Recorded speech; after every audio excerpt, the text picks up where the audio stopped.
Chocolates नाहीत, biscuits नाहीत, तर मग लहान मुलांना भेटायला जाताना द्यायचं काय? आजच्या काळातला हा सगळ्यात मोठा प्रश्न आहे. त्याचंच उत्तर आज आपण शोधूयात. त्याआधी ही एक छोटीशी गोष्ट सांगते.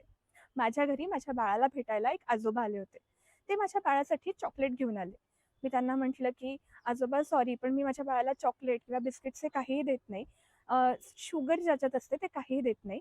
तर तुम्ही दुसरं काहीतरी आणा." तर ते म्हणाले, त्यांना राग आला नाही ॲक्चुअली, पण त्यांना क्युरिओसिटी होती. "अरे, पण हे द्यायचं नाही तर मग काय आणायचं बाळासाठी?" तर मी त्यांना बेस्ट ऑप्शन सांगितला, फ्रुट्स. ती केळी खाते, चिकू खाते, ॲपल खाते. आता सीझनल आंबा खूप आवडीने खाते. त्याच्यामुळे तुम्ही बाजारात मिळणारं कुठलंही सीझनल फळ तिच्यासाठी आणा, चालेल. उलट आनंदाने स्वीकारेन मी. तर ते आता जेव्हा पण भेटायला येतात बाळाला, तेव्हा बाळासाठी एक फळ घेऊन येतात. आणखीन एक दुसरा बेस्ट ऑप्शन आहे ड्राय फ्रुट्स. जर का तुम्ही बाळाला भेटायला जाताना मोठं चॉकलेट किंवा मोठं बिस्किटचं पॅक किंवा मिठाई असं काहीतरी नेणार असाल, तर त्याच्याऐवजी तेवढ्याच बजेटमध्ये एखादं चांगले ड्रायफ्रूट तुम्ही बाळासाठी घेऊन जा. ते बाळाला कसं खाऊ घालायचं, पावडर करून, पेस्ट करून ते त्यांच्या आयांना, आज्यांना खूप छान माहिती असतं.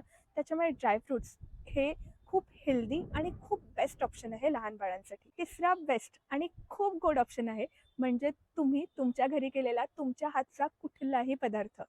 मला आठवतं जेव्हा मी लहान होती, तेव्हा माझ्या मावश्या, आत्या, मामी, माझी मोठी आई माझ्यासाठी त्यांनी बनवलेले पदार्थ घेऊन यायचे.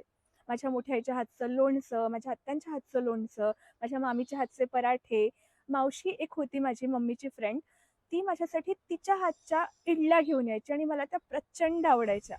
त्याच्यामुळे तुमच्या हातचा, तुम्ही घरी बनवलेला पदार्थ it's a best and sweetest option लहान मुलांना भेटायला जाताना त्यांना भेटवस्तू म्हणून देण्यासाठी.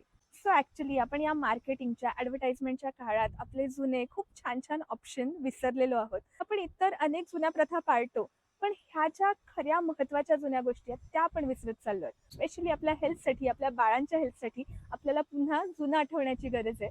तर हे माझ्या मते बेस्ट ऑप्शन होते लहान मुलांना भेटायला जाण्यासाठी देताना. इतकंच शेअर करायचं होतं. भेटूया पुढच्या व्हिडिओमध्ये. Bye bye.